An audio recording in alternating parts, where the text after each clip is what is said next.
नमस्कार, स्वागत है आपका नो योर कंपनी में। और आज बातचीत होगी वीआईपी इंडस्ट्रीज के चेयरमैन दिलीप पीरामल जी से। बहुत ही शानदार नंबर कंपनी ने पेश किए हैं हर क्वार्टर में और इस बार भी उन्होंने सरप्राइज किया है, तो उसी पर आज बातचीत करेंगे कि ये ग्रोथ कहां से आ रही है। लेकिन सबसे पहले इस वक्त की हेडलाइंस। फेडरल रिजर्व की पॉजिटिव कमेंट्री से बाजार में शानदार तेजी। 5 मई के बाद निफ्टी पहली बार 16,900 के पार। बैंक निफ्टी भी 550 अंकों के साथ ऊपर। मिड कैप इंडेक्स करीब 1% मजबूत। बजाज फाइनेंस, बजाज फिनसर्व में 9% की तेजी। बजाज फिनसर्व ने पेश किए अच्छे नतीजे। पहली तिमाही मुनाफा 57% बढ़ा। 1 पर 1 बोनस और 1 पर 5 शेयर स्प्लिट का भी ऐलान।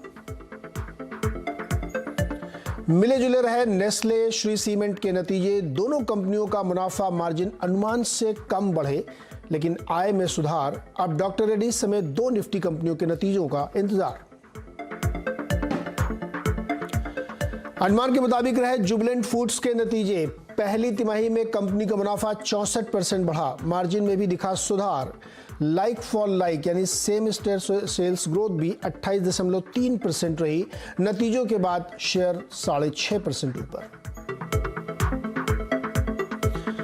पहली तिमाही के कमजोर नतीजों से 5% फैसला। बायोकॉन बना एफएनओ का टॉप लूजर। कंपनी के मार्जिन पर देखा दबाव। सब्सिडरी सिंजीन का शेयर भी नीचे।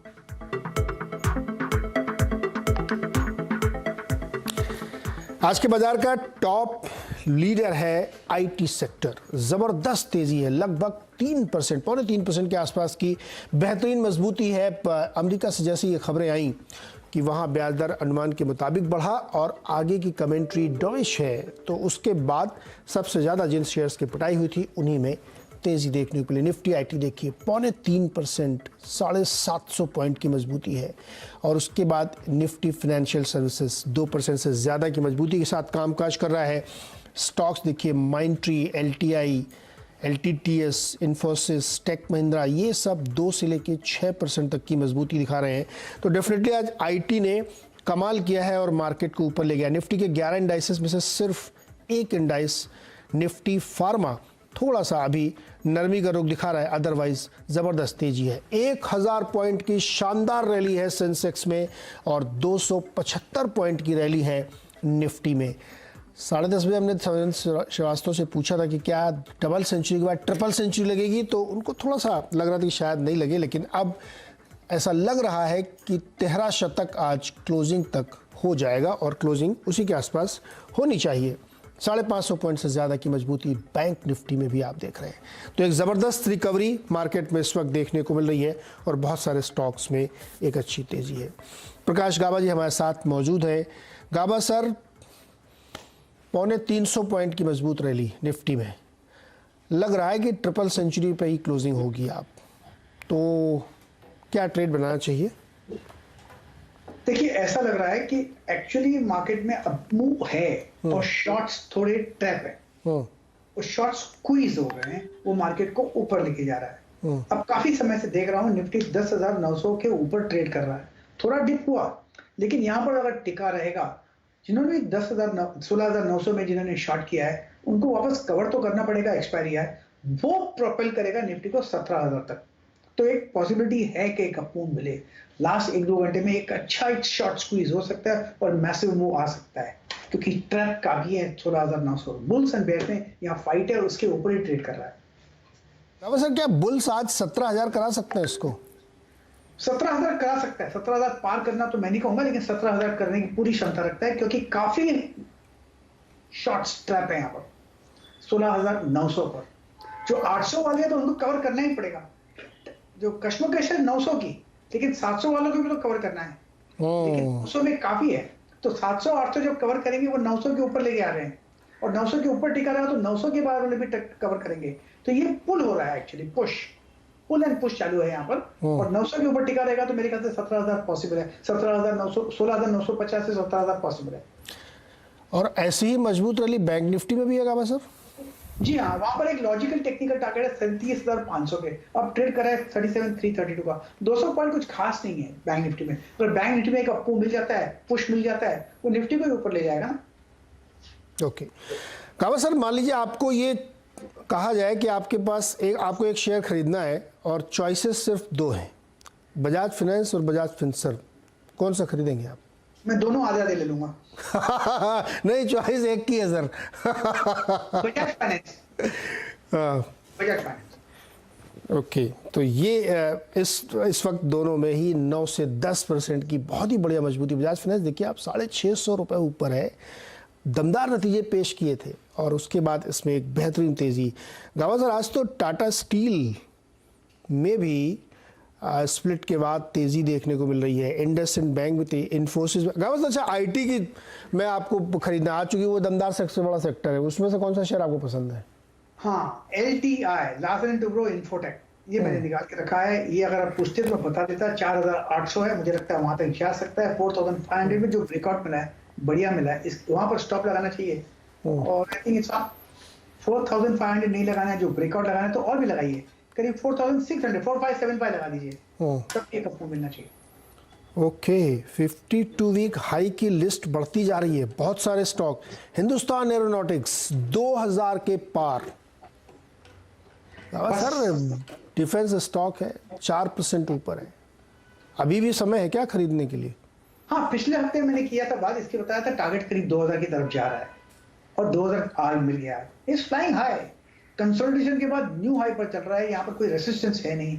जो भी डिप्स आएंगे वो एक बाइंग ऊपर, जिसमें मुझे लगता है ये मौका खरीदने का है। कंसोलिडेशन के बाद ब्रेकआउट मिला है कल, तो आज तो ऊपर जाना ही था, अपू मिलेगा, इसमें ले सकते हैं, होल्ड कीजिए लॉन्ग टर्म के लिए। हवाई जहाज बनाते हैं और उसी की तरह से रफ्तार से स्टॉक भी उड़ रहा है हिंदुस्तान एरोनॉटिक्स 2000 के पार, और लगातार इस पे गाबा सर ने और तमाम लोगों ने कहा कि ये स्टॉक पे ध्यान रखना चाहिए, ज़बरदस्त तेज़ी है। चलिए अब बात करेंगे आज की कंपनी से, जिसका नाम है वीआईपी इंडस्ट्रीज़, और कंपनी के चेयरमैन दिलीप पिरामल सर हमारे साथ हैं, और कंपनी लगेज सेगमेंट में है, और नंबर्स पे हम लोग बातचीत करेंगे बोर्डरूम में। इसकी कंपनी के रिजल्ट्स आए हैं और रिजल्ट बहुत ही शानदार है, मतलब चाहे आप क्वार्टर देखिए, चाहे आप साल दर साल देखिए, रेवेन्यूज़ में अगर ईयर ऑन ईयर देखें तो करीब लगभग 200% की डबल हो गया है, और मार्जिन्स में भी आप देखिए तो मार्जिन भी डबल से ज़्यादा, ट्रिपल हो गया है। मुनाफा तो मतलब मल्टीपल फोल्ड में बढ़ा है, और यही चीज़ क्वार्टर भी आपको दिखेगी। ग्रॉस मार्जिन पे आप देखेंगे तो थोड़ा सा है, लेकिन उसको हम लोग समझेंगे। तो दिलीप सर, पहले तो बहुत ही बधाई, ज़बरदस्त नंबर है, और ये नंबर इतने शानदार क्यों आए, मतलब इसके पीछे ट्रिगर्स क्या थे, क्यों इतने ज़बरदस्त तेज़ी देखने को मिली? मैं आपको पूरी तरह से समझाता हूँ। देखिए, गए 2 वर्ष तो कोविड में सत्यानाश हो गए हमारे, क्योंकि हमारा जो उद्योग है वो एकदम ट्रैवल से रिलेटेड है, यात्रा से रिलेटेड है, और कोविड के समय में यात्राएं तो एकदम बंद हो गई। तो हमारा बिजनेस पहले वर्ष में तो लगभग कुछ भी नहीं था, 5% था, और गए वर्ष में भी बहुत आधे से भी कम था सामान्य की तुलना में।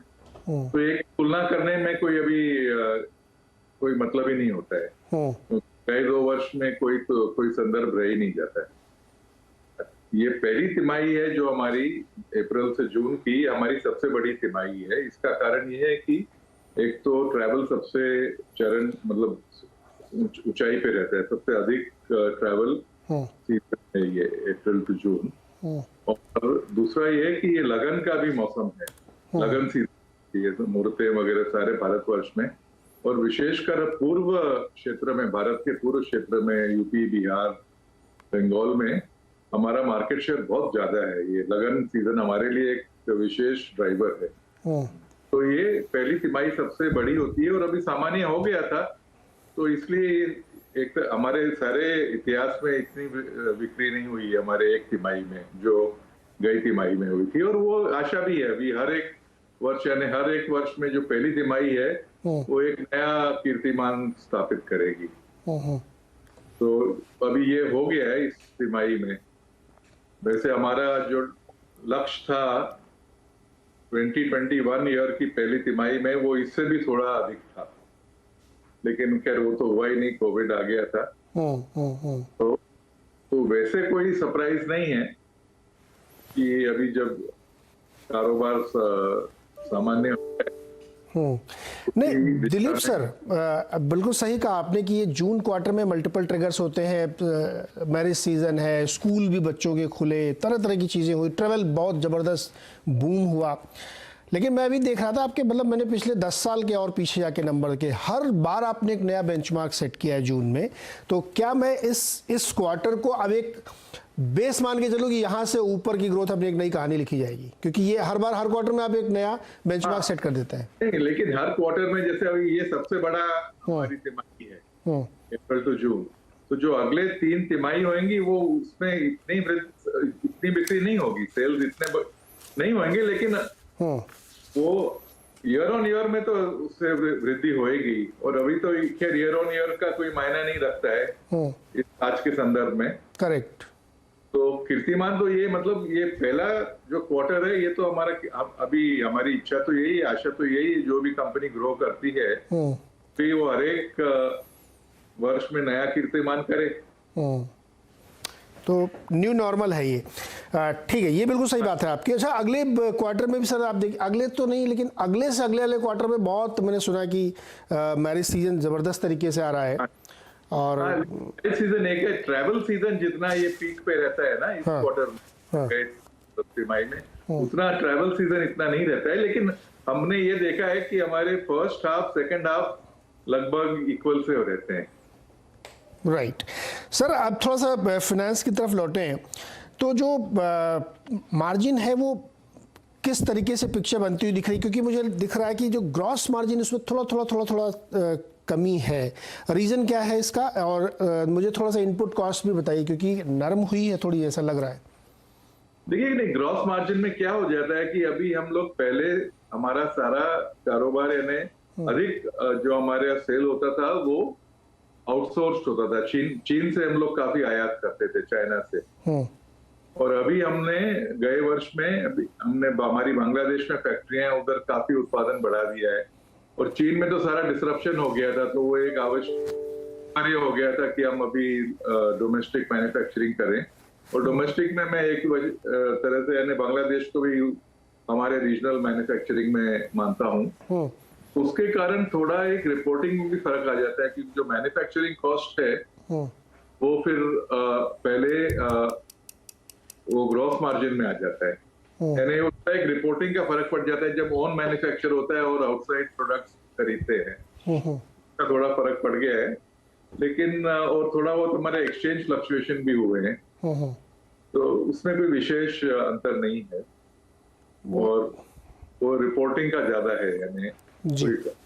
सर, लास्ट क्वार्टर में प्राइस हाइक आपने की है, तो कितनी की है, और क्या डिमांड को देखते हुए या किन कारणों से करेंगे? और नहीं की थी, उसके पहले थोड़ी बहुत की थी हमने, दिसंबर में की थी और मार्च में की थी। टेक्निकली लास्ट क्वार्टर में नहीं था, लेकिन लगभग ये दिसंबर और दोनों देखेंगे तो 8% था। ओके सर, एक चीज़ और थोड़ा सा इंडस्ट्री के हिसाब से मुझे समझाइएगा, क्योंकि आप लीडर हैं, ओलिगोपोली टाइप की सिचुएशन है ब्रांडेड मार्केट में, लेकिन अनब्रांडेड से अब बहुत बड़ा मार्केट ब्रांडेड की तरफ शिफ्ट हो रहा है। जैसे जैसे अवेयरनेस या middle class, lower middle class का अपलिफ्टमेंट हो रहा है, तो लोग ब्रांडेड प्रोडक्ट की तरफ जा रहे हैं, और उसमें सबसे पहला नाम, सबसे ज़्यादा विजिबिलिटी आपकी दिख रही पाती है। तो इंडस्ट्री वाइड कितने तेज़ी से ये चेंज हो रहा है, वो डायनेमिक्स समझाइए ज़रा। इसमें 2 पहलू हैं।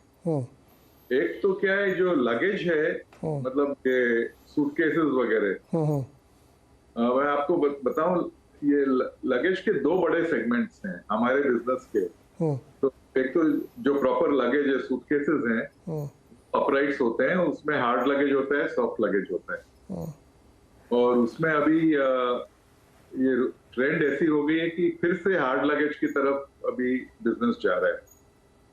जो बीच में यानी ईयर 2000 तक तो सारा ही हार्ड लगेज था भारत में, सूटकेसेस में हमारा बिजनेस। और फिर इंपोर्ट्स शुरू हो गए, तो चाइना से काफी सॉफ्ट लगेज आने लग गया। और सन 2010 ईयर 2010 में लगभग 70-75% सूटकेसेस सॉफ्ट लगेज में थे, और केवल 25% हार्ड में थे। आज लगभग 60% हार्ड लगेज में है और 40% सॉफ्ट में लगेज में है। अभी हमारे बिजनेस में एक बड़ा सेगमेंट है बैकपैक्स का और छोटे आइटम्स का, डफल बैग्स वगैरह। ये सारे ही सॉफ्ट लगेज में है, सॉफ्ट में है, हार्ड नहीं है। जैसे पहले यानी लास्ट सेंचुरी में हम लोग काफी ब्रीफ केसेस वगैरह बनाते थे जो हार्ड होते थे। अभी वो लगभग नहीं सा रहा है, वो थोड़ा बहुत है, कोई एक 5% से भी कम होगा उसका मार्केट शेयर। तो अभी सारे बैकपैक्स हो गए, यानी स्कूल बैग्स भी बैकपैक्स हैं, ऑफिस बैग्स भी बैकपैक्स हैं। और ये बैकपैक्स बिजनेस काफी अनऑर्गेनाइज सेक्टर में है, क्योंकि ये छोटे आइटम्स हैं, तो उसके लिए जरा अनुकूल रहता है, आसानी रहती बनाने में। तो इसमें अनऑर्गेनाइज सेक्टर का बहुत बड़ा मार्केट शेयर है। हमारे लिए एक, मैं तो उसको बहुत सकारात्मक रूप से देख रहा हूँ, पॉजिटिव रूप से देख रहा हूँ कि इतनी गुंजाइश है कि हम थोड़ा इसमें मार्केट शेयर और बढ़ा सके। तो ये दो विशेषताएं हैं लगेज की। ये सूटकेसेस में हमारा ऑर्गेनाइज सेक्टर का मार्केट शेयर अच्छा है। तो सर, ये जो बैकपैक, डफल बैग्स या इस तरीके के जो जिसमें अनऑर्गेनाइज प्लेयर बहुत ज़्यादा है, उसके और आप लोगों के बीच में जो ब्रांडेड में है वो मार्केट कैप्चर करना चाहते हैं, लेकिन इसमें प्राइस में बहुत डिफरेंस है सर। तो क्या कोई ऐसी स्ट्रेटजी आप लोग अपना रहे हैं, बहुत एग्रेसिव प्राइसिंग करेंगे और एक बार मार्केट कैप्चर करेंगे? नहीं, उससे इतना फर्क नहीं पड़ता है, ऐसे अग्रेसिव करते हैं। पर ये तो देखिए, अनऑर्गेनाइज ऑर्गेनाइज सेक्टर कोई भी क्षेत्र में होए, यानी दूसरे उत्पादों में भी ऐसा ही होता है कि ऑर्गेनाइज सेक्टर का तो प्राइस मतलब कई बार दुगना तिगना भी होता है। तो वो मार्केट अलग है, ये मार्केट अलग है। अनऑर्गेनाइज सेक्टर में क्या होता है कि जो एंट्रेंस, जो फर्स्ट टाइमर्स हैं, जो पहली बार वो उस उत्पादन का मतलब उपयोग करते हैं, तो वो लोग अनऑर्गेनाइज सेक्टर में आते हैं। मान लीजिए, आप समझिए 300 रुपए में भी बैकपैक आपको मिल जाएगा। हमारा स्टार्टिंग पॉइंट होएगा 500-600 रुपया और जाएगा 2,000 तक। ऐसे नाम के लिए थोड़े 3-4 हजार के भी होंगे, लेकिन जो अधिकतर हमारी बिक्री होती है वो आप समझिए 800 से 2,000 के बीच में। और अनऑर्गेनाइज सेक्टर में वही उत्पाद आपको 300 रुपए में भी मिल जाएगा। और भी सस्ता है तो मुझे पता नहीं, लेकिन वो हम we can not get into that sector. यानी हम लोग 300 रुपए में नहीं, वो हमारे लिए उपयुक्त है ही नहीं। मतलब उतना ब्रांड भी क्यों डाइल्यूट करेंगे कि वो 300 रुपए का स्काई बैग, वो एक अलग मार्केट है, उसमें आपको उसका कोई मतलब भी नहीं, उसका रिग्रेट भी नहीं है कि वो हमारा मार्केट है ही नहीं। और वो हर एक चीज में रहता है। आप साबुन में देख लीजिए, तेल में देख लीजिए, किसी भी क्षेत्र में देख लीजिए। और वैसे आप अंतरराष्ट्रीय मार्केटों में तो देखेंगे तो यानी जो चीज यहाँ 1,000 रुपए में बिकती है वो 50,000 रुपए का भी उत्पादन मिलता है। आप हैंडबैग्स में देख लीजिए, लाखों में मिलते हैं हैंडबैग्स, और यहाँ तो मतलब 800-1,000 रुपए के भी हैंडबैग्स अच्छे होते हैं। अल्ट्रा प्रीमियम में उतरने का मूड है क्या आपका? हाँ जी। अल्ट्रा प्रीमियम सेगमेंट में? नहीं, अल्ट्रा प्रीमियम सेगमेंट में भारत में इतना बड़ा मार्केट नहीं है। और जो लोग के पास मतलब वो अल्ट्रा सेगमेंट के जो ग्राहक होते हैं ना, वो लोग फिर वो अंतरराष्ट्रीय, वो बाहर चले जाते हैं खरीदारी करने। हाँ, तो फिर उसमें कोई हमारे लिए कोई सार। अच्छा दिलीप सर, एक सवाल और आपसे। आप लोग अभी डिस्ट्रीब्यूशन चैनल के जरिए ज़्यादा बेचने पर फोकस है आपका, या आपको लगता है ईबीओ के जरिए ज़्यादा स्टोर्स अपने एक्सक्लूसिव खोलें, उसका फायदा होगा? देखिए, ऐसा एक वन वर्सेस दी अदर नहीं है। अभी सारे चैनल्स तो मतलब पहले तो आप देखेंगे 30-40 साल पहले तो सिर्फ केवल एक ही चैनल था, वो हाई स्ट्रीट स्टोर्स थे। अभी 7-8 चैनल हो गए हैं। ई कॉमर्स एक बहुत बड़ा चैनल हो गया है, और ईबीओ भी बहुत अच्छा चैनल है हमारे अभी, और उसमें काफी वृद्धि भी हो रही है। इस वर्ष में हम लोग 125 नई ईबीओ आउटलेट्स खोलने का हमारा प्लान है। उसमें से गई तिमाही में लगभग 20-22 तो खुल भी गए हैं, और अभी अगले 9 महीने में 100 और हो जाएंगे, तो 125 का टारगेट हमारा हो जाएगा। और हमारे लिए बहुत अच्छा चैनल है।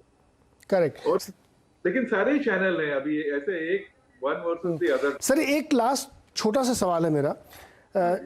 जनरली जो आपके ईबीओज हैं वो मैंने देखा है कि वो एक डिसेंट स्टैंडर्ड साइज के हैं, ऐसा भी आपका नहीं कि एक बहुत बड़ा सा वीआईपी वर्ल्ड करके 20-30 हजार स्क्वायर फीट में खोले और एक्सपीरियंस सेंटर बनाए, लोगों को बिल्कुल मेस्मराइज करे, ऐसा कुछ प्लान है क्या? इसमें कोई इतनी वैल्यू नहीं है हमारे।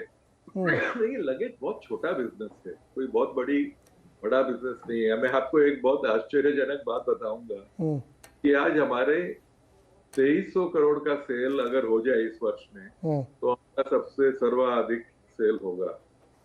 और 2300 करोड़ कोई भारत की दूसरी कंपनियों देखेंगे, मैं लगेज की बात नहीं कर रहा हूँ, कोई बहुत बड़ी बात नहीं है।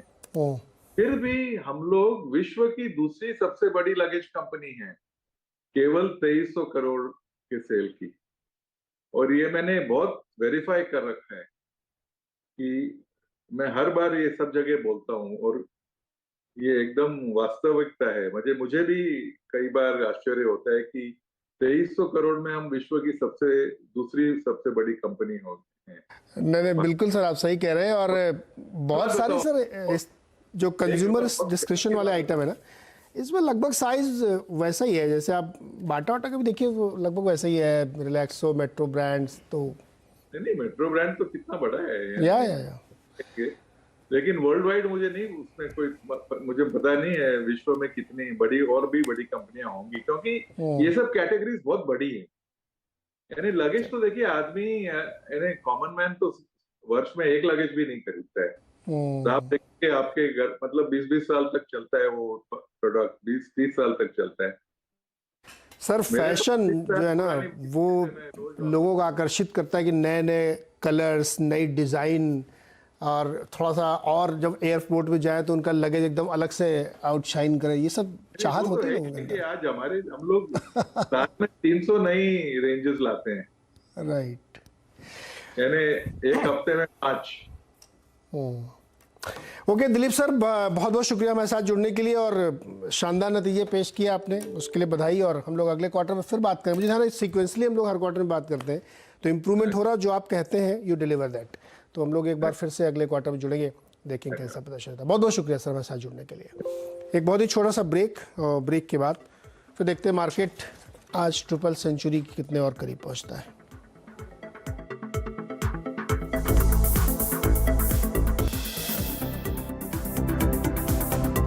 183 पॉइंट के साथ निफ्टी इस वक्त कामकाज कर रहा है 16,925 पे। लग रहा है कि इस शो के अंत तक ट्रिपल सेंचुरी निफ्टी की होने बिल्कुल पॉसिबल है। छोटा सा एक ब्रेक ले लेते हैं और कमाई के अड्डा में आशीष और वीरेंद्र आपको आगे की स्ट्रेटजी बताएं। और मुझे पूरी उम्मीद है कि 13 शतक तो आज लगेगा ही निफ्टी में। बहुत बहुत शुक्रिया हमारे साथ जुड़ने के लिए। छोटा सा ब्रेक, उसके बाद कमाई का अड्डा वीरेंद्र और आशीष के साथ।